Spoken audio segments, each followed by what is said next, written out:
আমি হাফেজে কোরআন হয়েছে জামিয়া রাব্বানী আরাবিয়া থেকে। তো জামিয়া রাব্বানী আরাবিয়াতে ওই যুগে পাগড়ি দেওয়া হতো না। এরপর দাওরায় হাদিস শেষ করলাম জামিয়া আরাবিয়া ইমদাদুল উলুম ফরিদাবাদ মাদ্রাসায়। ফরিদাবাদ মাদ্রাসা 1965 সালে ফরিদাবাদ মাদ্রাসা প্রতিষ্ঠা। এখনো পর্যন্ত ওকে পাগড়ি দেওয়া হয়নি। আমার জীবনের একটা বড় আফসোস ছিল যে আসলে অনেক বড় বড় প্রতিষ্ঠানে পড়াশোনা করলাম, কিন্তু সম্মানিত ওস্তাদদের বিশেষ ইচ্ছা কারণে ওনারা পাগড়ি দিলেন না। আজকে আমাদেরই প্রতিষ্ঠান, আমাদের সবার প্রতিষ্ঠান আসুফা ইনস্টিটিউট কামারতা শাখার 3 জন আলহামদুলিল্লাহ হাফেজে কোরআন হয়েছে। আলহামদুলিল্লাহ।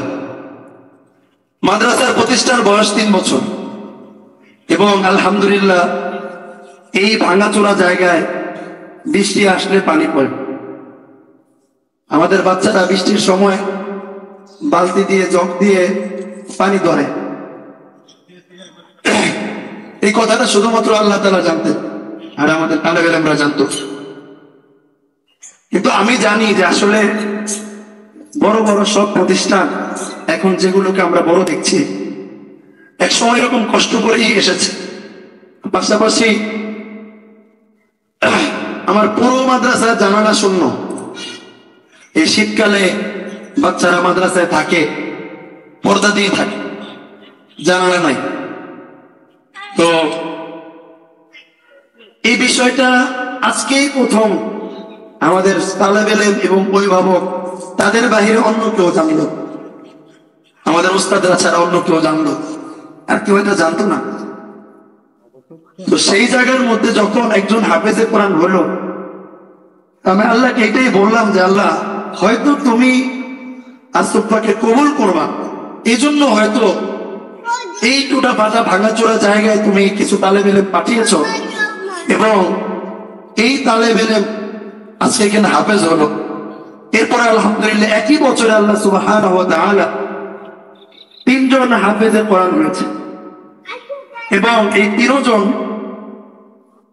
অভিভাবকরা এখানে আছেন, মিথ্যা বললে ওনারা বুঝবেন, এবং মুস্তাদরাও আছেন।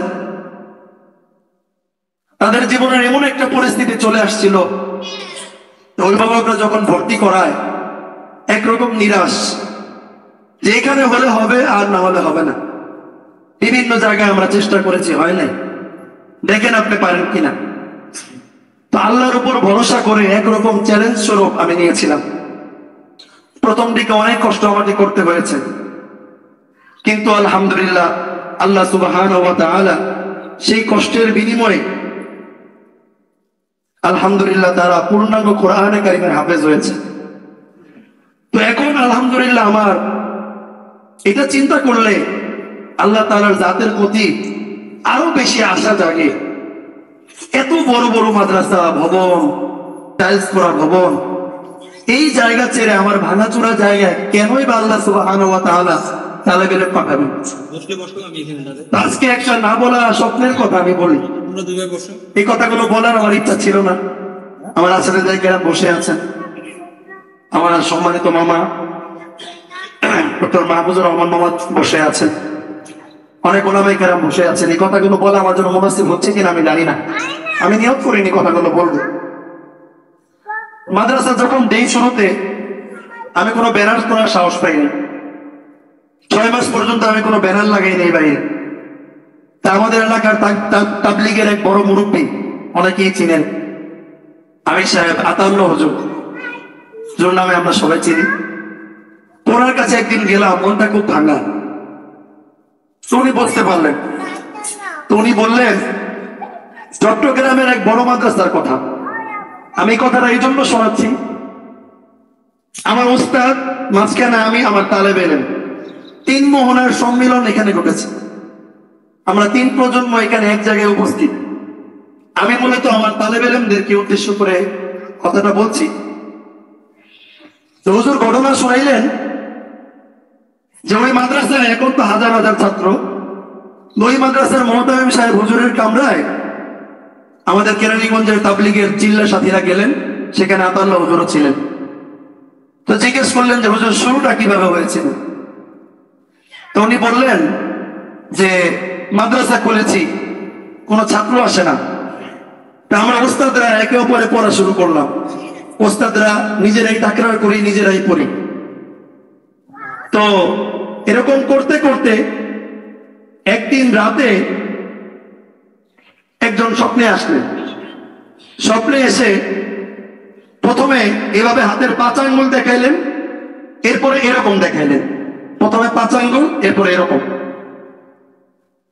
তো হুজুর জিজ্ঞেস করলেন এটা কি? তো বলছেন তুমি কি চিনতে পারো নাই? আমি তো হযরত মুহাম্মদ সাল্লাল্লাহু আলাইহি ওয়াসাল্লাম। তো চেনার পরেই হযরত নবী করিম সাল্লাল্লাহু আলাইহি ওয়াসাল্লাম স্বপ্নে গায়েব। এরপরে আর উনি কথাও বলেন না, ওনাকে দেখাও যায়নি। স্বপ্নটা উনি বুঝলেন না।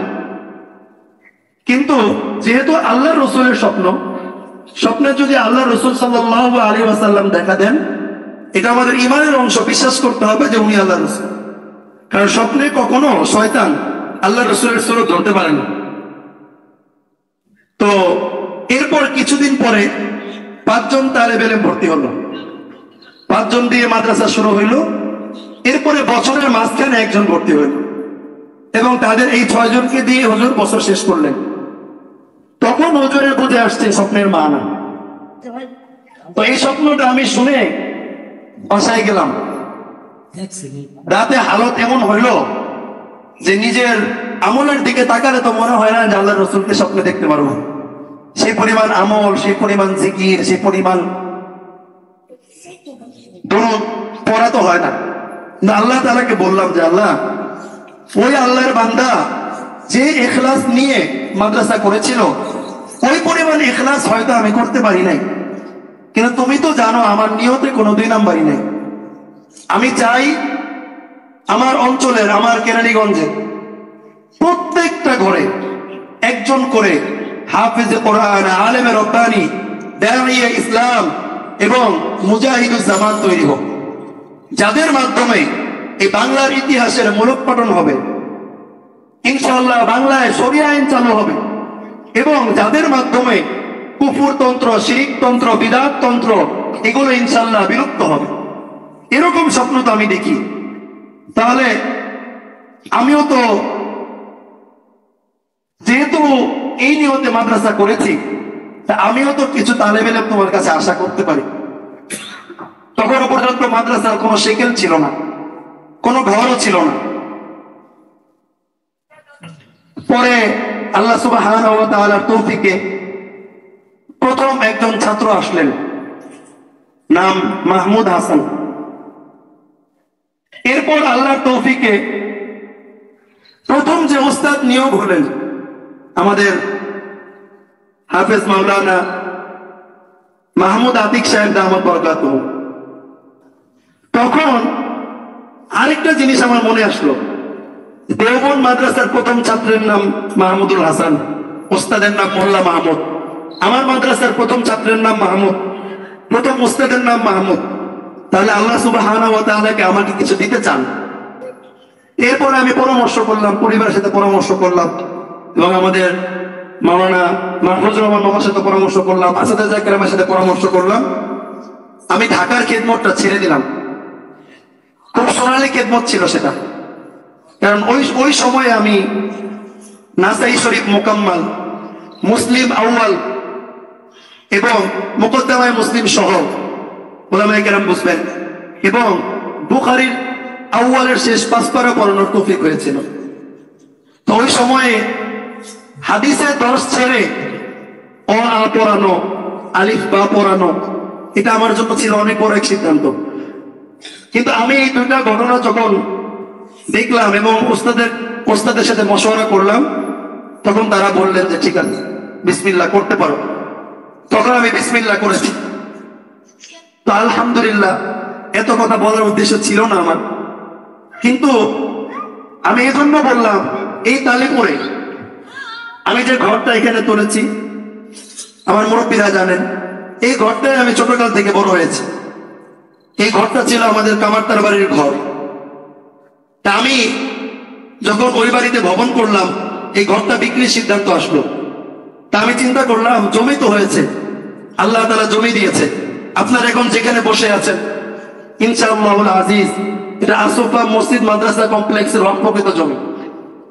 এবং এই জমিটা আমি যখন মিশকাত জামাতে পড়তাম তখনই মৌখিকভাবে এটা চূড়ান্ত হয়েছে, কিন্তু কিছু বিশেষ কারণে তখন সেটা প্রকাশ করা সম্ভব হয়নি। তো আমি চিন্তা করলাম বসতে তো হবে। তাবুকে বললাম যে ঘর বিক্রি করে কি করবা, কয় টাকার পাবো?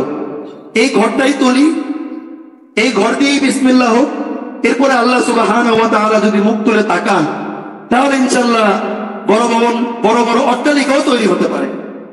তো সেই ইচ্ছা থেকেই মূলত ওস্তাদের পরামর্শে আল্লাহর উপর ভরসা করে এই ঘরটা আমি তুলেছি। এই পর্যন্ত আমার আত্মীয় স্বজন এবং তালিপুরের আমার শ্রদ্ধেয় ভাজন মামা, নানা এবং যারা আছেন সবাই আলহামদুলিল্লাহ অনেক ফিকির আছেন। আমি এই কথাটা বলতে চাই যে এই মাদ্রাসাটা আমার একার না, এই মাদ্রাসা এই পুরো নাগরাসুরবাসী, পুরো তালিপুরবাসী। এবং এই মাদ্রাসা কখনো এককভাবে হলো না, মসজিদ কখনো এককভাবে হলো না।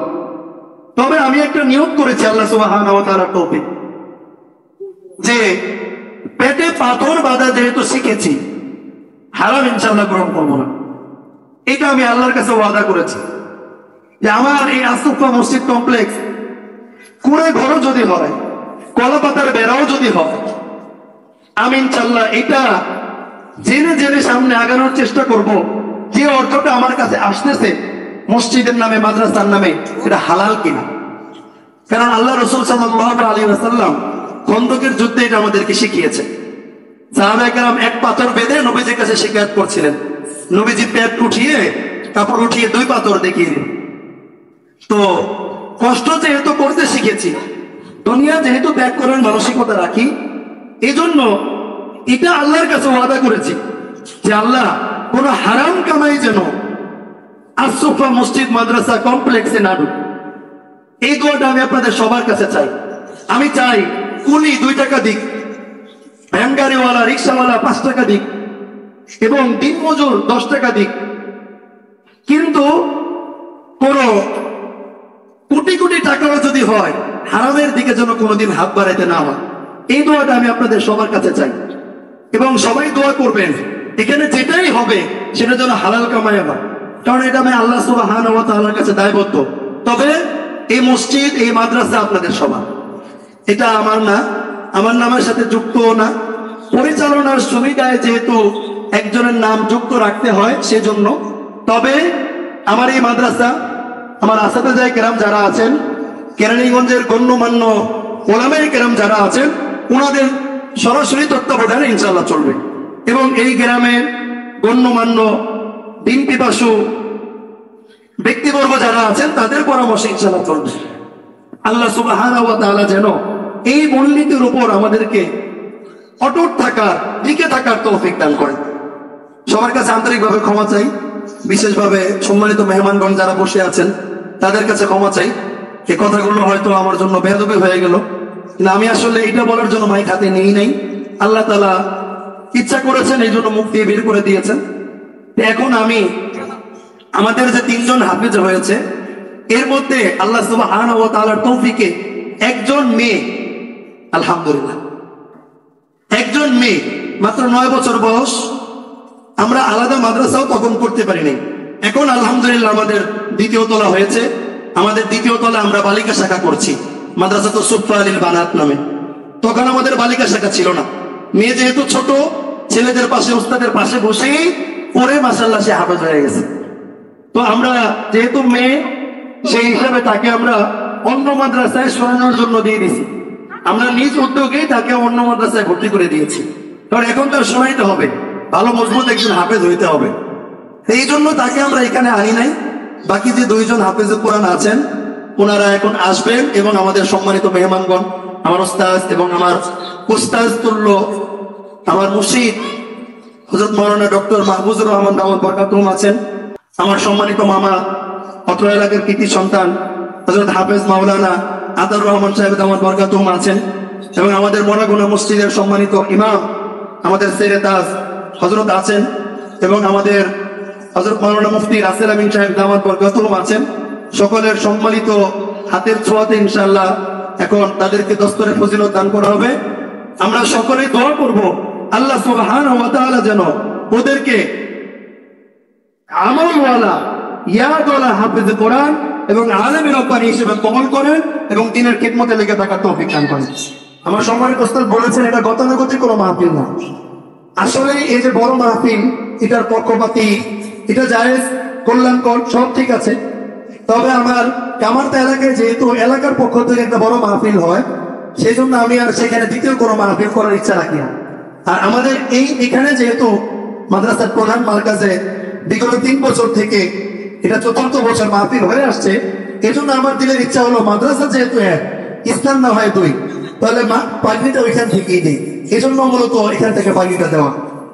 দস্তারের ফজিলত গ্রহণ করছেন বোয়ালখালী মোল্লাপাড়া সন্তান হাফেজ আব্দুল্লাহ জিরান।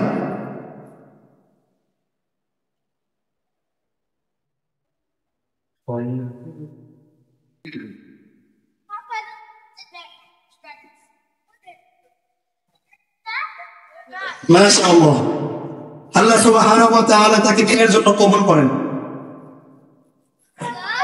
এই পর্যায়ে দস্তারে ফজিলত গ্রহণ করছেন বোয়ালখালী মোল্লাপাড়া সন্তান হাফেজ মুমিন মোল্লা।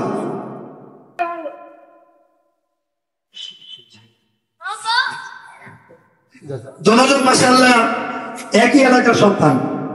আল্লাহ সুবহানাহু ওয়া তাআলা ওই এলাকার জন্য এবং পুরো কেরানীগঞ্জের জন্য তাদেরকে রাহবার হিসেবে কবুল করেন।